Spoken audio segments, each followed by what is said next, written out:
Oi, meu nome é Daphne Souza, eu sou figurinista e produtora cultural e esse é o módulo 5 da oficina de figurino para diversas linguagens. Nos vídeos anteriores a gente já conversou sobre a parte teórica de moda, indumentário e figurino. Conversamos também sobre cartela de cores, cartela de texturas e cartela de referências e hoje, nosso penúltimo vídeo prático, eu vou falar um pouquinho para vocês como é que funciona essas texturas, a escolha dos tecidos para esses figurinos. E a gente vai concretizar o quê? O desenho. O desenho e a ficha técnica que serão utilizados para que o figurino de fato exista. É importante a gente falar, quando a gente vai falar que mas aí o desenho, etc, você disse que a oficina podia ser para todo mundo. Eu não sei desenhar. Não precisa saber desenhar. Saber desenhar ajuda, claro. Mas você precisa saber expor as suas ideias de uma forma que a pessoa que vai concretizar esse figurino ela consiga entender. Por isso que a gente utiliza a ficha técnica. O desenho artístico, onde você coloca ali a ideia que você quer passar daquele figurino, qual é a sensação que você quer que esse figurino tenha, ou mostrar para a pessoa que está te contratando, o seu cliente ou o diretor que seja. Como você idealiza esse figurino, como que ele está na sua cabeça e você gostaria que ele se materializasse. Quando você sabe desenhar, isso ajuda muito, porque o visual é muito importante. Mas quando você faz uma ficha de referências sobre todas, referenciando bem, todos os elementos que você gostaria que funcionassem nesse figurino, às vezes você não precisa nem desenhar. O desenho, ele é um artífice muito bom, sim. Mas hoje você pode fazer esse desenho digitalmente. Muitas pessoas já fazem isso. Eu já trabalhei com um figurinista até muito famoso do Rio, que ele não desenhava mais à mão, e isso há muitos anos atrás. Ele fazia o desenho no Photoshop. Você pode conseguir reunir da internet ou das referências que você já reuniu. As silhuetas, as formas, os caimentos que você quer que tenha nesse figurino e você pode montar isso no computador, na cartela que você vai fazer para apresentar. Ou você pode fazer isso à mão, pode ser desenhando ou pegando as fotos, etc., daquelas referências e colocando num moodboard. A gente volta isso para a cartela de referência novamente e monta. O importante é que você consiga passar de forma clara as informações que você quer que esteja naquele figurino e a pessoa que você ou está prestando serviço, o seu cliente, o diretor, que seja, consiga entender. Quando você está trabalhando sozinho, ou você é seu próprio diretor, ou você tem uma autonomia muito grande, você consegue, com poucas anotações, chegar a essas informações e você ir seguindo. Por isso que eu falo sempre, a cartela de referência, a partir daí, ela é a sua aliada. Ela vai estar ali do seu lado, porque quando o desenho não consegue passar a informação que você gostaria, você vai buscar ali na sua cartela. Quando a ficha técnica ela está sendo executada e você fica um pouco em dúvida, mas peraí, eu não sei muito bem como eu gostaria que fosse, você volta para a sua ficha de referência. Outra coisa que é muito importante a gente levantar, que quando você também está em contato com a costureira, e vocês vão ver no próximo vídeo a costureira trocando a ideia aqui com a gente sobre como que ela trabalha essa parceria entre o figurinista e a costureira, você também vai criar soluções ali com ela, que você vai anotar na ficha técnica, porque tudo que a gente fala, a pessoa pode esquecer, são muitas informações, mas aquelas soluções que vão nascendo ali, no pegar a mão na massa e fazer, você vai anotando, mas aquilo surge na hora.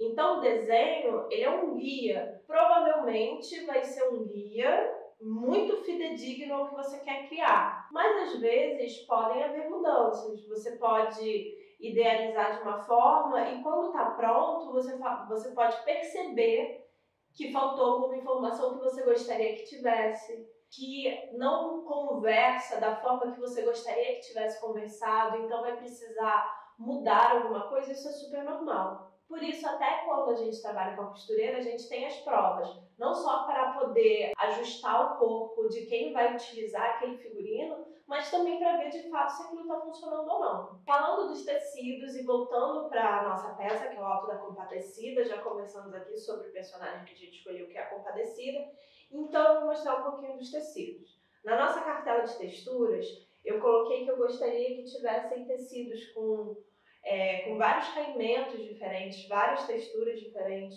trabalhar com a renda, trabalhar com a microfibra ou com tecido cru.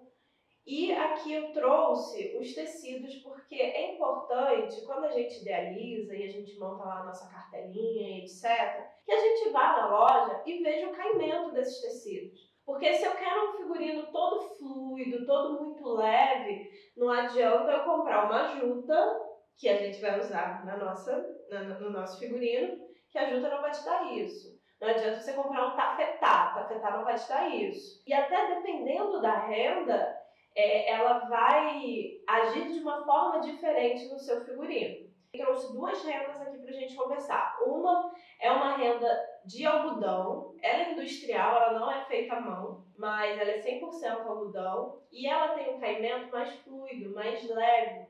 Por mais que ela seja um material que ele não dá uma fluidez como uma seda, então ela é rústica, ela não é totalmente leve, ela tem um caimento muito fluido. A gente vê aqui, é um caimento que tem uma certa estrutura, porém ele é fluido. Essa outra renda aqui que eu utilizei no figurino, ela já é uma renda que não é natural. Isso é um fio de poliéster. Poliéster é o que? Plástico, né? E a gente vê que o caimento dela, já está recortada, é um caimento mais duro, mais rígido. Então a gente não consegue trabalhar ela da mesma forma que a gente trabalha essa. Até o franzido dela é um franzido diferente. E isso é muito importante quando a gente vai pensar no figurino, porque se eu quero um figurino que seja estruturado, rígido, duro, com muita estrutura, talvez eu utilizando essa, eu chegue num ponto que se eu utilizar essa, eu não vou chegar, eu vou chegar num ponto diferente. Outra coisa que no nosso figurino a gente também utilizou bastante foi o tule. Quando a gente começar a montar ele, a gente não vai ver o tule aparecendo. Mas como eu escolhi fazer um figurino que ele é armado, ele é rígido, eu usei muito na silhueta desse figurino. Eu me inspirei muito nas baianas, nas saias das baianas, que são umas saias mais altas, com essa saia mais rígida. Então, também tem a questão do orçamento. Às vezes o orçamento ele é ilimitado. Mentira, nunca é ilimitado. Mas ele pode ser muito grande, que te permita investir muito em muitos tecidos, ou ele pode ser mais limitado, que é o nosso caso. Aqui é um orçamento mais enxugado, mais limitado.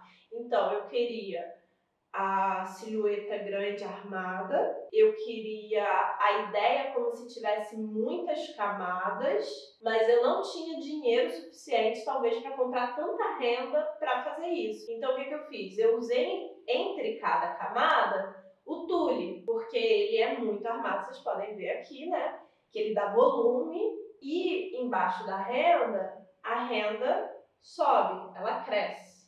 E aí, se eu vou franzindo ela vai crescer mais ainda. E que parece, talvez, que tem muito mais tecido aqui do que de fato tem. Porque eu estou usando um artifício que me ajuda a armar essa roupa. Outro tecido interessante que eu utilizei para a gente pensar no nosso figurino foi esse veludo. Esse veludo também não é um veludo de roupa. E é legal a gente falar sobre isso, porque diferente da moda comercial ou da moda de massa, né, a gente utiliza tecidos que eles são produzidos para vestuário, que eles têm um devido caimento para vestuário, que é uma lavagem diferente também. Esse tecido aqui, ele é para estofado. Para o figurino ele pode funcionar, porque ele me dá a rigidez que eu queria. Eu não tenho um compromisso industrial de venda, de comércio com esse figurino. Eu preciso que ele entregue visualmente, que tenha um bom acabamento. Isso é importante também. Muitas pessoas pensam assim, porque tá no palco, porque é só figurino, porque não é pro dia a dia, não tá de fato à venda, ou o acabamento ele pode ser mais precário. Não. um bom acabamento, ele faz com que a sua peça tenha mais qualidade e que você seja um melhor profissional, que pode fazer com que você seja mais chamado para trabalhar. Eu trabalhando com esse tecido aqui, eu consegui chegar à rigidez que eu queria. Eu poderia até encontrar isso também num tecido de vestuário. A diferença é que um tecido de estofado também é muito mais barato que talvez um tecido de vestuário que me entregue essa rigidez. Porque é uma qualidade diferente, é um material diferente. A gente pode ver que o avesso dele, ele não é de veludo, normalmente o veludo à frente e o avesso tem a mesma cor, enfim, mas ele funcionou para o nosso figurino. Outra coisa muito importante que a gente falar é sobre o tecido, que eu utilizei, outros tecidos que eu utilizei. Eu usei a malha.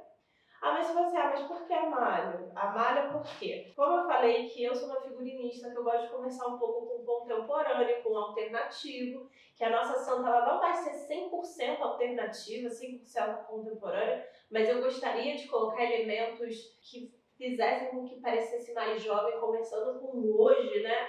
Elementos que me levassem a isso, então eu escolhi que ela fosse uma santa tatuada. Para que isso acontecesse, eu precisava desenvolver uma forma que as imagens das tatuagens que eu escolhi ficassem aderidas à pele e que parecessem que fosse pele. Então eu escolhi uma malha e, mais uma vez, como o nosso orçamento estava limitado, eu não pude escolher talvez o neoprene, que é uma malha que ela se adere bem melhor à pele, que tem um brilho, ou uma segunda pele que seja. A segunda pele foi até por um outro motivo que eu vou conversar mais à frente com vocês. Eu escolhi essa malha crepe, que é uma malha ótima e que ela tem um preço de mercado muito bom, ela tem uma boa elasticidade. E ela também tem um bom rendimento, porque quando você compra malha, você compra quilo, você não compra metro. Outra coisa importante, como que eu queria que as imagens ficassem aderidas à pele, para eu poder transferir essas imagens para o tecido, eu precisaria fazer de forma estampada, né? Precisaria ser uma estamparia. A estamparia que eu trabalho é sublimação, e a sublimação ela só trabalha no poliéster, ela não trabalha na poliamida e em outros tipos de fio. Então eu precisava que fosse uma malha poliéster. Por isso também eu escolhi essa malha crepe.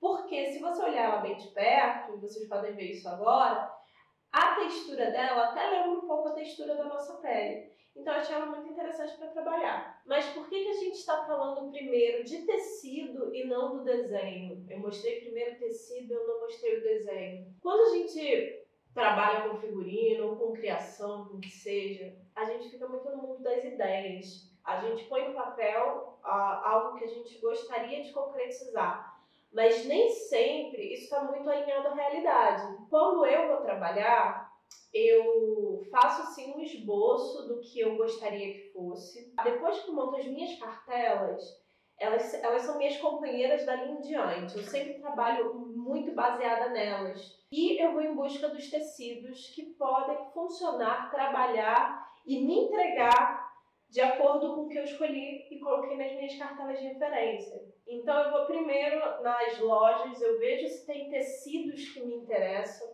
Às vezes até quando eu nem estou com uma cartela de texturas pronta, às vezes eu tenho, mas às vezes não. É muito trabalho de campo. Você vai para as lojas de tecido, você põe a mão, você sente, você toca para você entender a textura daquele tecido, o caimento dele, você mexe.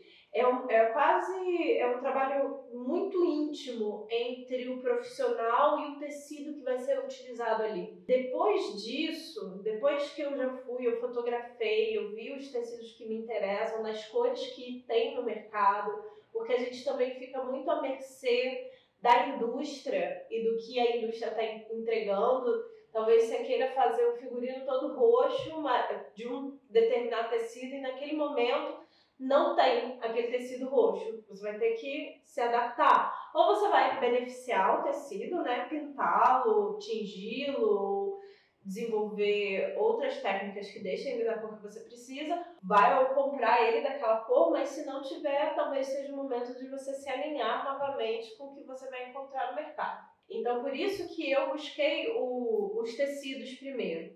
Eu já tinha um esboço do que eu queria mais ou menos do figurino, tecido escolhido, aí sim eu sento e eu de fato idealizo aquele figurino. Eu coloco realmente no papel, porque eu sei o que eu vou conseguir de textura dali, eu sei o que eu vou conseguir de caimento dali, porque eu já tenho os tecidos escolhidos e sei o que eu vou poder também entregar para o meu cliente. Isso também funciona muito no orçamento, porque você só consegue fechar de fato o orçamento ou entregar de fato aquele trabalho, nem que seja no papel, para o seu cliente, depois que você sabe os preços. Os preços você só vai saber depois que você for no campo e procurar.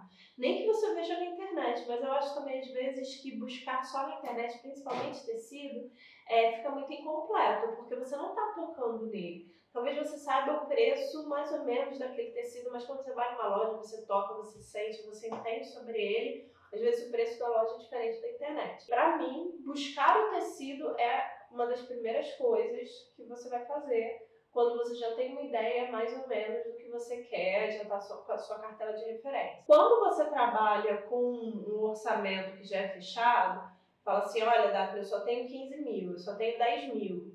Aí você também vai procurar tecidos que você possa trabalhar, entregar todos aqueles figurinos e poder entregar o que você precisa dentro daquele seu orçamento, do seu budget. Aí a gente vai para os desenhos. Aqui você pode ver no meu desenho que eu coloquei bastante nas referências que eu busquei. A saia das baianas, que é uma saia mais alta, não é uma saia que vem da cintura. Parece que sai quase do peito, né? Com bastante camadas de renda. A textura da juta, porque eu falei que eu gostaria de trabalhar com a juta. A textura da juta, que eu também usei como se fosse uma saia. Eu ainda não sei se eu vou usar ela desfiada, se eu vou usar ela amassada, se eu vou usar ela talvez como um babado. Isso é uma coisa que eu vou ver junto com a costureira através das nossas provas para ver se funciona ou não. E a parte de cima com o veludo. Eu já falei anteriormente porque eu escolhi as cores e a partir daqui a gente vai falar mais sobre silhuetas e caimento mesmo. A malha funcionando na pele como se fosse uma tatuagem, como se fosse uma pele tatuada, bem aderida, né, à pele do ator ou de quem seja mesmo. E os véus. Eu vou utilizar 2 véus porque eu quis um estampado também e eu quero um em renda.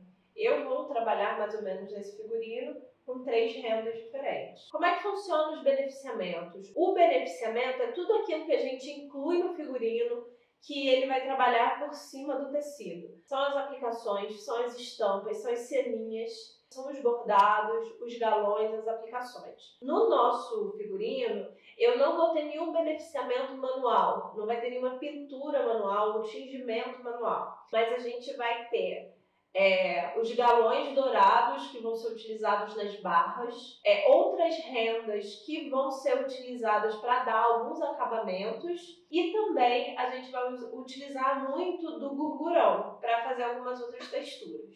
O véu e a pele, né, a malha, eles vão ser estampados e a estampa é um beneficiamento também. E a partir daí, a gente consegue seguir para o nosso vídeo final. No vídeo final, a gente vai sim trabalhar a parte de costura, de ficha técnica e vai de fato ver esse figurino acontecendo. A gente vai ver ele concretizado, vai ver ele no ator escolhido, que no nosso caso vai ser uma modelo, e a gente vai poder encerrar o nosso trabalho vendo ali todos os passo a passos que a gente conseguiu reunir nesses 5 módulos. Então eu espero você no próximo vídeo. Muito obrigada por todos vocês que estão acompanhando até aqui e principalmente a todos vocês que não estão só acompanhando, mas que estão concretizando, também estão montando um figurino junto. Então deixa já o seu like no vídeo e se você quiser trocar uma ideia, você pode deixar um comentário aqui que eu vou responder todos, tá? Muito obrigada!